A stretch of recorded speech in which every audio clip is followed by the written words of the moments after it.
To find out what your dentist wants you to know, I reached out to Dr. Catrise Austin. Dr. Austin, aka the Queen of Smiles, is the owner of VIP Smiles Dentistry in New York City, a #1 best-selling author, and an award-winning cosmetic dentist to the stars, including Cardi B, Wendy Williams, Common, just to name a few. Dr. Austin was recently voted one of the top 25 women in dentistry and one of the most influential dentists in America for her outstanding work in the field of dentistry. Dr. Austin has also shared her expert oral health and teeth whitening tips on national TV shows like The Dr. Oz Show, as well as local TV morning shows across the United States. So, Dr. Austin, first, thank you so much for taking the time to talk with me. Oh my goodness, it's such a pleasure. We've been trying to do this and we are here. We did it. We finally did it. Because, we've known each other a long time, going back. So we had the same PR person. You're from Flint, Michigan. My family's from Flint, Michigan. Yes. And I've always been a fan of your work as my very favorite celebrity dentist. Oh, thank you. Thank you so much. So I'm really interested in hearing your opinion. What does your dentist want you to know? Well, there's so much. Let's go down the list. Let's go down the list. #1, you do not have to lose your teeth. A lot of people feel like, as I get older, I'm gonna lose my teeth and we're just gonna replace them with implants. But the truth of the matter is you can have your teeth for a lifetime if you just listen to us. I personally have like a 5-step smile workout plan. It's brush, floss, rinse your mouth, clean your tongue, and be consistent. And if you do those things twice a day, every day, you're gonna have your teeth for a lifetime. And don't abuse your teeth. I have people who crack crabs and open bottles and all that stuff. If you don't do any of that and you care for your teeth, you're gonna have them for a lifetime. The other one is floss only the teeth that you want to keep. So flossing is that thing that a lot of people feel, as long as I brush, I can, get by. But if you're not flossing, you're really doing yourself a disservice because you're not getting below the gums where all of that bacteria hides. And the third thing and final thing is your smile is one of the first things that people are going to notice about you. It's your business card, it's your calling card, it's your mating card. If you're out and we're back outside networking, it can really have a big impact on your life. It's life-changing. So it's not just about teeth, it's about your overall confidence, self-esteem, and your image. So there's a few things I wanted to go into a little bit about. So there's a lot of people, and I'm not going to mention any names like my family members, who think that brushing your teeth just once a day when you get up in the morning is fine. So what about if you say, okay, I brush my teeth thoroughly, floss, rinse, and let's say I brush my teeth twice. I do mouthwash with a kind of peroxide kind of rinse, and then I floss, rinse it with the peroxide again, and then do a complete fluoride, toothpaste brushing. Like once a day? And at the end of the day, I just rinse with the peroxide again and go to bed. What's wrong with that? What's wrong with just one good cleaning a day? And maybe once in a while a rinse at night. Well, here's the thing. As I just mentioned, the flossing is getting in those hidden areas below the gums where, you may have had dinner or evening snack and that stuff gets below the gums. Well, if you don't remove it properly with not only brushing or rinsing, but flossing, you're leaving it below the gums and it's just marinating there all night long, all night doing destructive things to your bone and your fibers. It's your foundation for your teeth. So although, and hey, I'll take a little rinse or a brush at night.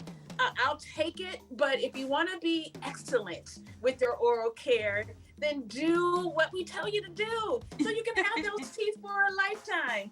I will take once a day. I'll take once a day if that's all you can give me, but not every day. We're all human. Even I fall asleep sometimes without brushing my teeth. We're human, but just consciously make an effort to do the right thing.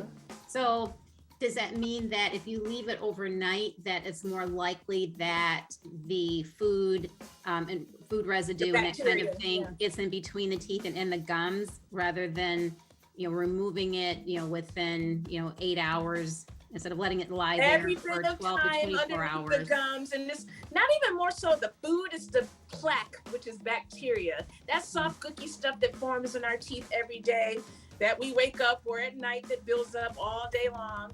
It's nothing but bacteria. And I always tell people, if you had bacteria growing on your legs or on your face, you would immediately like, oh, let me get this bacteria. Ooh, ooh, ooh, ooh.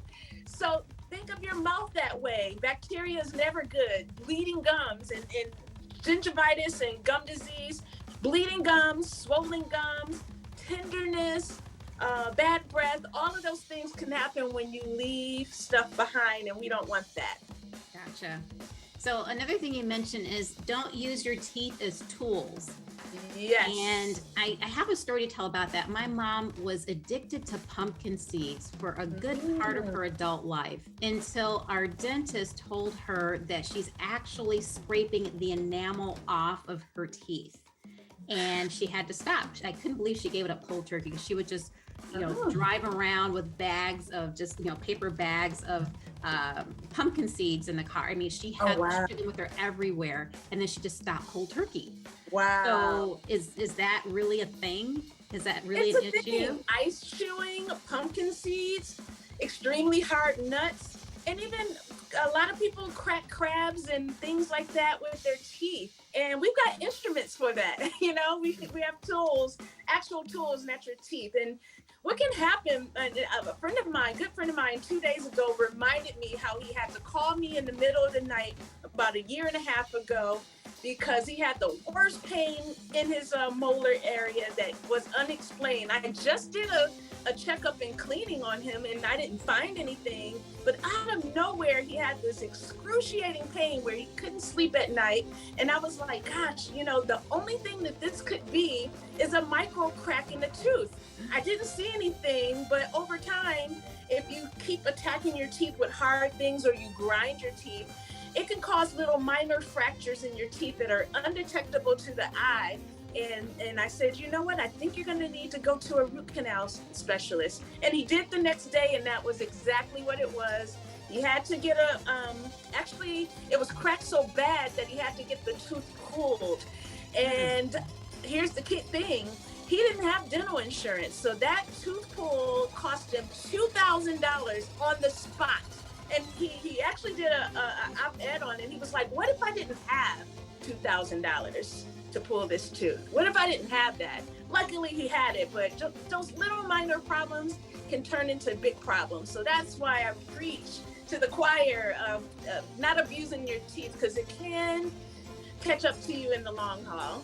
Wow, that is an expensive crab dinner, man. $2,000 crab dinner. Yes. Just because you decided you don't want to use your crab thing. crab Thing. Do not use your teeth as a tool, people. Okay, Good to know. All right. So I am curious. So tell us a little bit about your road from Flint, Michigan. Every time I hear you talk about, I keep a practice, not just in Manhattan, but also in my hometown of Flint, Michigan. My heart just gets all warm. I'm just like, you're just all heart. Tell us about the road from Flint, Michigan to becoming the celebrity dentist in America, the United States, and definitely Manhattan. Yes. So I knew that I wanted to be a dentist at the age of 15 when I went I had braces to close my gap that made me feel self-conscious all of my youthful years. So I wore those braces for a year from age 15 to 16. And when those braces came off, I was like, I have to be a dentist, because doctor, I felt so confident. I felt so sexy.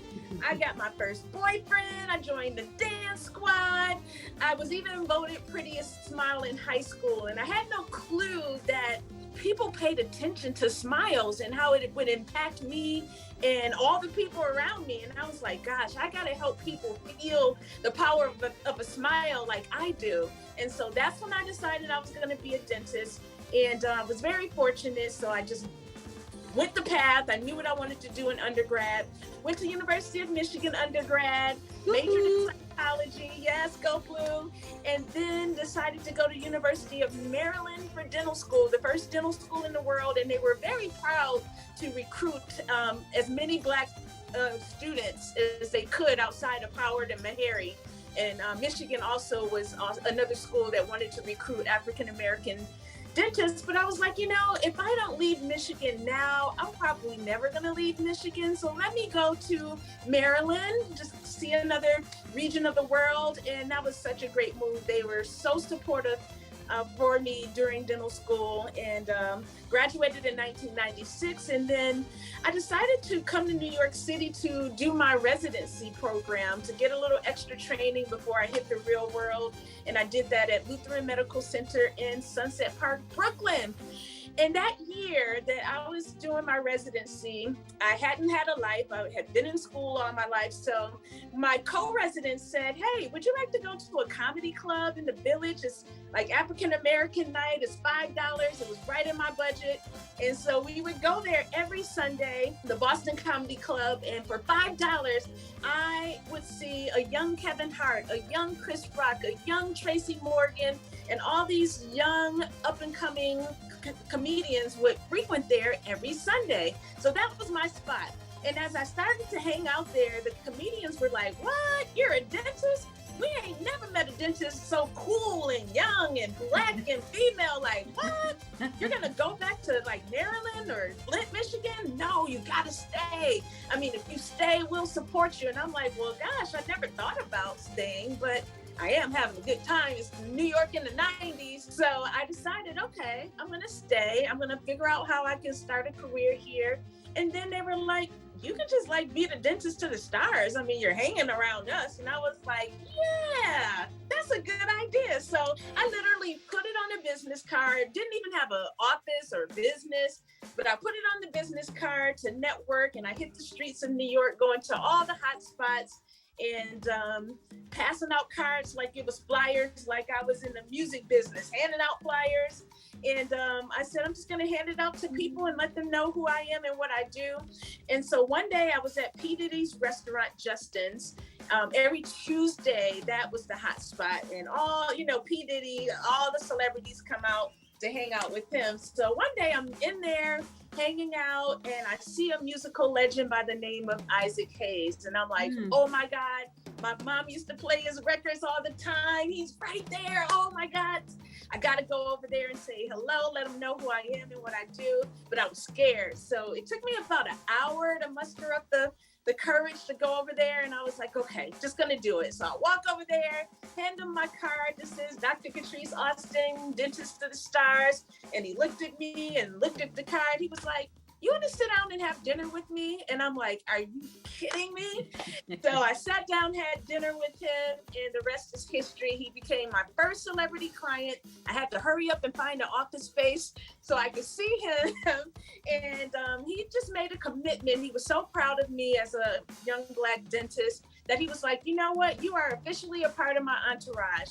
I go to the Grammys, you go to the Grammys. I go to the Acapulco Black Film Festival, you're right there. I'm going to introduce you to everybody. And that's what he did. And that's how I got my start. And once I got that first celebrity client and I found an office space in the heart of Manhattan on 57th Street, it's now called Billionaires Row. It was just centrally located across from Carnegie Hall. Perfect for a celebrity dentist. Man, the brand just kicked off, and gosh, it's been a good ride. And in 2017, I sold that business because my lease was up, and I was like, I may want to do something different. I don't know if I want to be married to my office space for another 10 years. So I sold it, and I decided to build that dental office in Flint, Michigan, my hometown. And I'm like, they need smile makeovers in the Midwest. Why should New York and LA just have fun? So I'll just go back and forth and spread the Queen of Smiles joy in both states. And that's what I've been doing for the last 5 years now. And the rest is history, as they say. And the rest is history. So, Dr. Austin, where can we find you? Where are your offices in Flint, Michigan, and New York City? And where is your online address? Where can we find you online also? Awesome. I'm at Zara Dental in New York City. It is on Riverside Boulevard and 62nd Street, right by the West Side Highway. For appointments in both offices in Flint, Michigan, I'm on Linden Road in the Villa Linde Medical Complex, right by Genesee Valley Mall, so people know that. And for both locations, you just go to VIPSmiles.com and you can actually start a virtual consultation. You can send me photos. I'll take a look for free just to see what you're working with. And then we can explore the possibilities. Again, VIPSmiles.com. Oh my gosh, I was just thinking, you know what? My face is starting to hurt. I'm just sitting here smiling so hard. I love it. You just make me so happy just talking to you, just listening to your stories. You have a very infectious energy, positive energy. Thank you for taking the time to talk with me. Oh, this was great. And I hope that they got the lesson. Make sure you brush, floss, rinse, clean your tongue, and be consistent every day. It's the smile workout. You do that, you can have your smile for a lifetime. Health first, and then beauty next. Beauty will follow. The 5-step program. Yes. A VIP smile. Yes. Yes. Awesome. Good talking with you. Take good care. Thank you so much again.